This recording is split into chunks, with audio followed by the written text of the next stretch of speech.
لا تحسبن الله مخلف وعده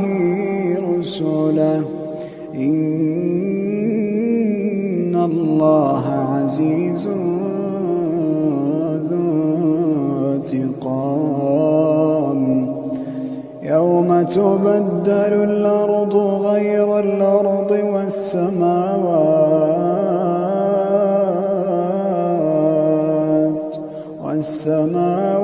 وبرزوا لله الواحد القهار